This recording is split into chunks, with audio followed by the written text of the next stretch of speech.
सोलापूर लोकसभा मतदारसंघात भाजपने अद्यापही उमेदवारी जाहीर केला नाही. विद्यमान काँग्रेस आमदार भाजपमध्ये जातील आणि लोकसभेच्या निवडणुकीत उभे राहतील अशी चर्चा सुरू आहे. काँग्रेस आमदार प्रणिती शिंदे यांनी भाजप प्रवेशाच्या चर्चेला पूर्ण विराम देत गावागावात जाऊन मी काँग्रेस सोडणार नाही असे सांगत आहेत. काँग्रेसने जरी सांगितले भाजपमध्ये जा तरी देखील मी भाजपमध्ये जाणार नाही असा खुलासा करत प्रणिती शिंदेंनी भाजपवर हल्लाबोल करत आहेत. काही दिवसांपूर्वी माजी केंद्रीय मंत्री सुशीलकुमार शिंदे भाषण करताना असेही सांगितले की मला व माझ्या मुलीला भाजपकडून ऑफर होती. असे वक्तव्य केल्याने सोलापूर शहर आणि जिल्ह्यात एकच चर्चा सुरू आणि ते मागे ते म्हणून अफवा पसरवतायत की मी भाजपमध्ये जाणार आहे.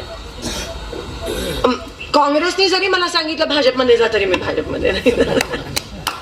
माझ्या रक्तात काँग्रेस आहे आणि माझ्या रक्तात काँग्रेस का आहे? कारण का मी सर्व धर्म समभावामध्ये विश्वास ठेवते, कारण का मी संविधानात विश्वास ठेवते, कारण का मी लोकशाहीत विश्वास ठेवते.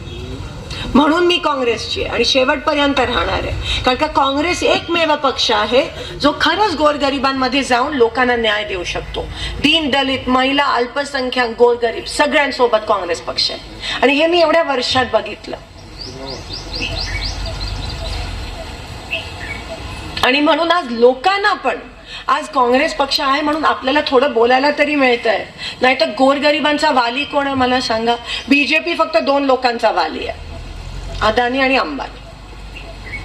आपण मायबाप सरकार म्हणतो पण ते मायबाप फक्त त्या दोन लोकांचे, आपलं मायबाप नाही आहे. आमचे मायबाप काँग्रेसचे मायबाप तुम्ही आहात. कारण का लोकशाही आहे, हुकुमशाही नाही आहे कोणाची. मी आमदार खासदार माझ्या घरी असेल, इकडे मी तुमची नोकर आहे आणि म्हणून मी काँग्रेस पक्षात आहे. कारण का काँग्रेस पक्ष लोकप्रतिनिधी नेहमी लोकांचा प्रतिनिधी असतो, पण चाबूक तुमच्या हातात असतं, छडी तुमच्या हातात आहे हे आम्ही मानून चालतो.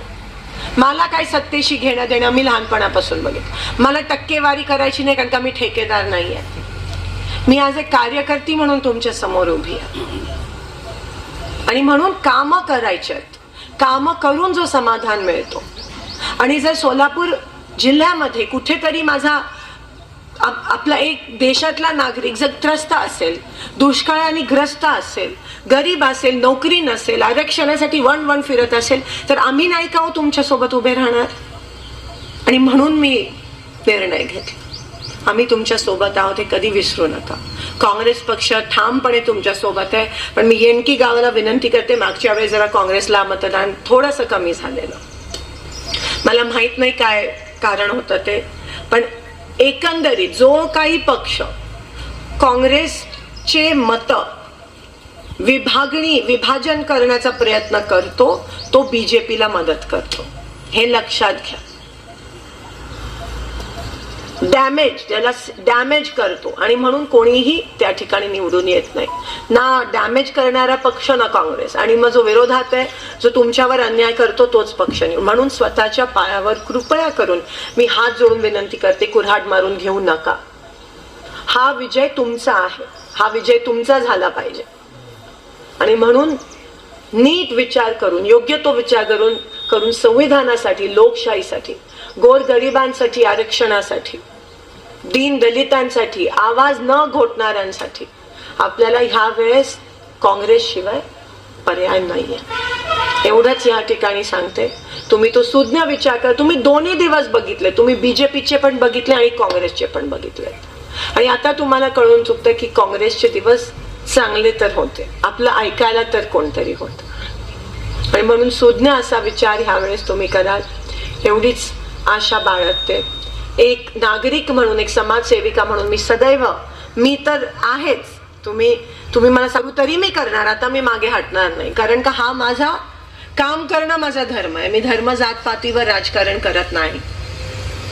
कामावर माझ्या लोकांनी मला 3दा निवडून आणलं आणि एकमेव कामच आहे माझ्याकडे. माझं आणि तुमचं नातं विश्वासाचं आहे आणि विश्वासाची नाती ही रक्ताच्या नातीपेक्षा घट्ट असतात.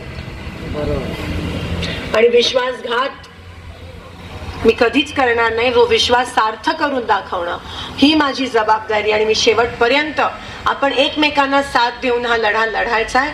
हा लोकशाही जिवंत ठेवण्याचा लढा लढायचा आहे. आणि एनकीची आणि आजूबाजूला मोहोळ तालुक्याची जेवढी कामं आहेत ती देखील आपल्याला करायचे. तेवढंच